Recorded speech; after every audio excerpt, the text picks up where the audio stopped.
পৃথিবী থেকে আনুমানিক 1.3 বিলিয়ন কিলোমিটার দূরে আমাদের সৌরজগতের ভিতরে একটা আশ্চর্যজনক জগৎ আছে, যার নাম হলো শনি গ্রহ। এই গ্রহে আপনাদের স্বাগতম। সূর্য থেকে দূরত্বের নিরিখে শনি গ্রহ আমাদের সৌরজগতের ষষ্ঠ গ্রহ। এই গ্রহটা মূলত তার বলয়ের সৌন্দর্যের কারণে আগাগোড়াই জনপ্রিয়। গ্যাস দ্বারা তৈরি এই বিশালাকার গ্রহটার উত্তর গোলার্ধে দৃশ্যমান রংবেরঙের হেক্সাগন, মহাকাশ থেকে হওয়া মুষলধার বৃষ্টির মতো ঘটনা বিজ্ঞানীদের মনে কৌতূহল সৃষ্টি করে।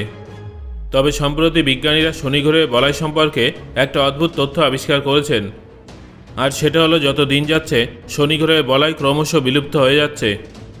বন্ধুরা, আজকের এই ভিডিওতে আমি আপনাদের শনি গ্রহের রহস্যময় বলয় সম্পর্কে জানাবো, তাই ভিডিওটা অবশ্যই শেষ পর্যন্ত দেখুন। সবার প্রথমে গ্যালিলিও শনি গ্রহের বলয়রেখা পর্যবেক্ষণ করেছিলেন।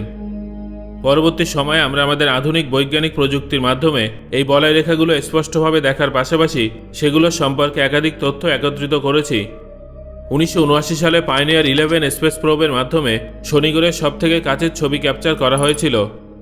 2004 সালে যখন ক্যাসিনি স্পেস প্রোব শনি গ্রহের সামনে দিয়ে যাচ্ছিল, তখন এই প্রোবের দুর্দান্ত সব ছবিগুলো শনি গ্রহের বলয়ের রহস্য উন্মোচন করতে শুরু করেছিল। শনি আমাদের সৌরজগতের দ্বিতীয় বৃহত্তম গ্রহ।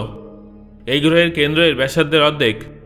শনি গ্রহের আকার এতটাই বিশাল যে এই গ্রহে আনুমানিক 764 খানা পৃথিবী প্রবেশ করতে পারবে। তবে ওজনের দিক থেকে শনি গ্রহ পৃথিবীর থেকে মাত্র 20 গুণ ভারী। তাই ওজনের দিক থেকে শনি একটা হালকা গ্রহ। তাহলে হালকা হওয়ার কারণে এই গ্রহটা জলে না ডুবে ভেসে থাকবে, কারণ শনি গ্রহের ঘনত্ব 0.68 গ্রাম প্রতি কিউবিক সেন্টিমিটার, যেখানে জলের ঘনত্ব 1 গ্রাম প্রতি কিউবিক সেন্টিমিটার। শনি আমাদের সৌরজগতের সবথেকে কম ঘনত্বযুক্ত গ্রহ। পাশাপাশি এই গ্রহটা তার অক্ষে এত দ্রুত ঘুরতে থাকে যে এর উপর এবং নিচের মেরুপৃষ্ঠ ডিফ্লেটেড হয়ে যায়, যার ফলে শনি গ্রহকে অন্য সব গ্রহের তুলনায় মেরুর দিকে সবথেকে সমতল বলে মনে করা হয়। শনি গ্রহের বলয় এই গ্রহ থেকে 2,82,000 কিলোমিটার পর্যন্ত বিস্তৃত। পৃথিবী থেকে দেখলে এই বলয়ের রং হলুদ এবং সোনালি বলে মনে হয়। শনি গ্রহের প্রচণ্ড দ্রুত ঘুরতে থাকার কারণেই শনি গ্রহের বলয়ের রং এরকম হয়ে থাকে। শনি তার অক্ষে এক পাক প্রদক্ষিণ করতে 10 ঘন্টা 50 মিনিট সময় নেয়। এই গ্রহের উপরি বায়ুমণ্ডলে প্রতি ঘন্টায় 1800 কিলোমিটার গতিবেগে বাতাস প্রবাহিত হয়।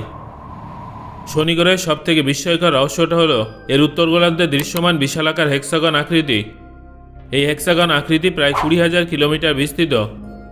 পৃথিবী থেকে দেখলে এই বিশালাকার আকৃতিটা নীল এবং সোনালি রঙের মনে হয়, যেটা দেখে একেবারেই মনে হয় না যে এটা প্রাকৃতিকভাবে সৃষ্টি হয়েছে, বরং মনে হয় যেন কোনো ভিনগ্রহী সভ্যতা এই আকৃতিটা বানিয়েছে। যখন ক্যাসিনি স্পেস প্রোব অনেক সামনে থেকে এই আকৃতিটার ছবি তুলে পাঠিয়েছিল, তখন এই হেক্সাগনে একাধিক উজ্জ্বল রং দেখা গিয়েছিল। এই হেক্সাগনের মাঝ বরাবর একটা ভয়ানক ঝড় চলছে। যখন ক্যাসিনি স্পেস প্রোব এই হেক্সাগনটা নিয়ে গবেষণা করে, তখন জানা যায় যে এই আকৃতিটা কোনো সাধারণ আকৃতি নয়, বরং এর ভিতরে ধুলো এবং আর্দ্রতার একাধিক ছোট ছোট পার্টিকেল আছে। হেক্সাগনের ভিতরে বড় পার্টিকেল একেবারেই নেই।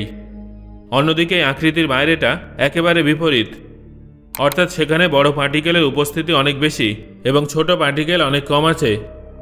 এই হেক্সাগন আকৃতির মাঝ বরাবর উপস্থিত ঝড় 6 দিক থেকে শনি গ্রহকে ঘিরে রেখেছে। সবথেকে অদ্ভুত বিষয়টা হলো পৃথিবীতে যে সমস্ত ঝড় হয় সেগুলো খুব বেশি হলে 5 থেকে 7 দিন পর্যন্ত থাকে, তারপর সেই ঝড় শান্ত হয়ে যায়। কিন্তু শনি গ্রহের এই তুফান হাজার হাজার এমনকি লক্ষ লক্ষ বছর ধরে একইভাবে চলতে থাকে। যখন বিজ্ঞানীরা কম্পিউটার সিমুলেশনের দ্বারা এই ঝড়ের সম্পর্কে রিসার্চ করেন, তখন জানা যায় যে এই ঝড় ডিপ থার্মাল কনভেকশনের কারণে শুরু হয়েছে। আসলে যখন শনি গ্রহে গ্যাস স্থান পরিবর্তন করে, তখন গ্যাসের গতিশীলতার কারণে এইসব গ্যাসের তাপ বায়ুমণ্ডলে প্রবাহিত হয়, যার ফলে এখানে মেরুর কাছে অনেক বড় ঘূর্ণিঝড়ের সৃষ্টি হয়।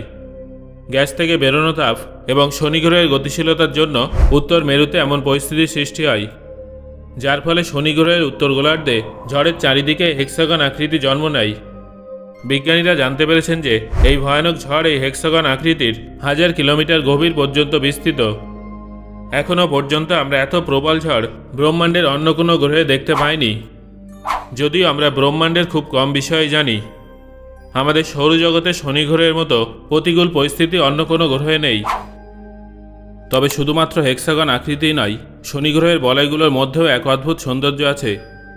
বিজ্ঞানীরা যখন ভয়েজার এবং ক্যাসিনি প্রোবের ডেটা চেক করেন তখন শনি গ্রহের বলয় সম্পর্কে একটা অদ্ভুত রহস্য সামনে আসে। আসলে আমরা যখন শনি গ্রহের বলয় রেখাকে উপর থেকে দেখি তখন সেটার রং কালো বলে মনে হয়, কিন্তু নিচ থেকে দেখলে সেটা সাদা এবং উজ্জ্বল বলে মনে হয়। এমন কেন হয় তার উত্তর বিজ্ঞানীরা এখনও পর্যন্ত খুঁজে বার করতে পারেননি। তবে বেশ কিছু বিজ্ঞানীদের মতে বলয় রেখার রঙের এই অন্তর উপর বা নিচ থেকে দেখার জন্য নয়, বরং শনি গ্রহের আবহাওয়ার কারণে বদলে যায়।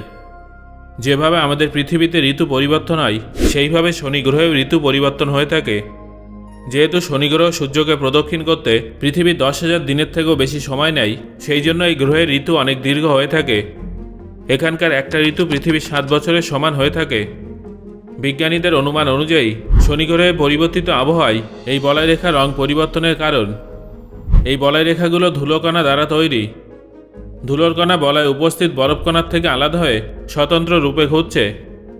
যখন শনি গ্রহে গ্রীষ্মকাল হয় তখন সূর্যের তীব্র আলো থেকে নির্গত ম্যাগনেটিক ফিল্ড শনি গ্রহের ম্যাগনেটিক ফিল্ডের সঙ্গে ধাক্কা খায়, যার ফলে একটা বিশেষ ইলেকট্রিক্যাল চার্জযুক্ত পরিবেশ সৃষ্টি হয়। এই পরিবেশ অস্থায়ী রূপে ধুলোর কণাকে পরস্পরের সঙ্গে জুড়ে দেয়। এই জন্যই বলয় রেখাগুলো দেখতে ঘন এবং কালো রঙের মনে হয়।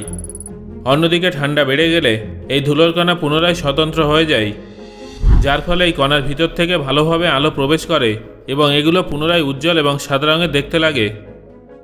বন্ধুরা, যে ক্রম অনুসারে শনি গ্রহের বলয় আবিষ্কার হয়েছে সেই ক্রম অনুসারে বিজ্ঞানীরা এই বলয়ের নাম এ থেকে জি পর্যন্ত রেখেছেন।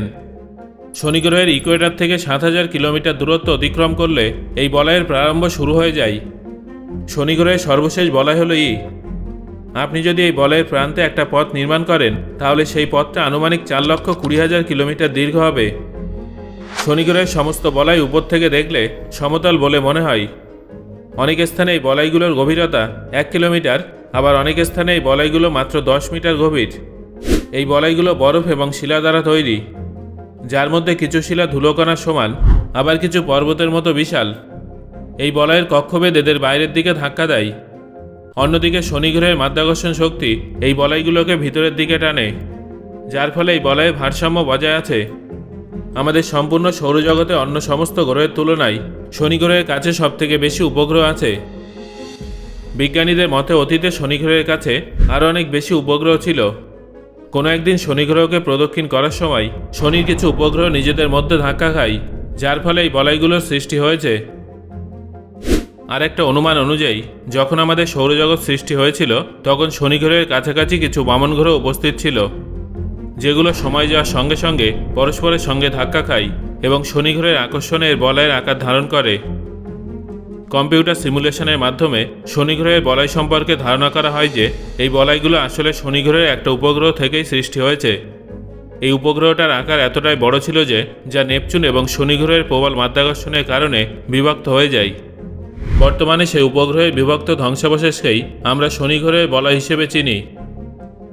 বিজ্ঞানীদের অনুমান অনুসারে এই বলয়গুলোর বয়স 10 থেকে 40 কোটি বছরের মধ্যে আছে। তার আগে এই বলয়গুলোর কোনো অস্তিত্ব ছিল না। যদি এই বলয়গুলো এখন ধীরে ধীরে সমাপ্তির পথে চলে যাচ্ছে, হয়তো আগামী 10 কোটি বছরে এই বলয়গুলো সম্পূর্ণ বিলুপ্ত হয়ে যাবে। তবে শনি গ্রহে শুধুমাত্র ধুলোর কণারই বৃষ্টি হয় তা কিন্তু নয়, বরং শনি গ্রহের একটা উপগ্রহ যাকে এনসেলাডাস নাম দেওয়া হয়েছে সেটাও জলে প্রবল গতিবেগ সম্পন্ন ফোয়ারা মহাকাশে প্রেরণ করে। এই ফোয়ারা শনি গ্রহের ম্যাগনেটিক ফিল্ড এবং মাধ্যাকর্ষণ শক্তির মধ্যে আটকে থাকে, যার ফলে শনি গ্রহের বায়ুমণ্ডলে বৃষ্টিপাত হয়। বিজ্ঞানীদের কাছে এই ঘটনাটা মুনরেন নামে পরিচিত। যদিও শনি গ্রহের কাছে প্রায় 150টার কাছাকাছি উপগ্রহ আছে, কিন্তু বিজ্ঞানীরা এই গ্রহে শুধুমাত্র দুটো উপগ্রহ টাইটান এবং এনসেলাডাসের উপরেই গুরুত্ব দিয়েছেন, কারণ এই দুটো উপগ্রহে প্রাণের উৎপত্তির জন্য কিছু কিছু প্রয়োজনীয় উপাদানের উপস্থিতি আছে। এনসেলাডাসের উপরিয় স্তর বরফের চাদরে ঘিরে থাকলেও এই বরফের নিচে বিশাল জলের ভাণ্ডার উপস্থিত আছে। অন্যদিকে টাইটানে ঘন বায়ুমণ্ডল হওয়ার পাশাপাশি প্রচুর মাত্রায় হাইড্রোকার্বন উপস্থিত আছে। এখানে নাইট্রোজেনের উপস্থিতিও আছে। 2027 সালে নাসা তাদের ড্রাগন ফ্লাই যানটা টাইটানে পাঠানোর পরিকল্পনা করে ফেলেছে, যার প্রধান কাজ হবে টাইটানে জীবন্ত ব্যাকটেরিয়া সম্পর্কে খোঁজখবর নেওয়া। শনি গ্রহের উপগ্রহে ভবিষ্যতে কি খুঁজে পাওয়া যাবে সেটা জানার জন্য আমাদের আরও কয়েক বছর অপেক্ষা করতে হবে। সো বন্ধুরা, আপনাদের কি মনে হয় শনির এই উপগ্রহগুলোতে কি ব্যাকটেরিয়া তথা প্রাণের খোঁজ পাওয়া যেতে পারে? আপনার মতামত অবশ্যই আমাকে কমেন্ট করে জানান।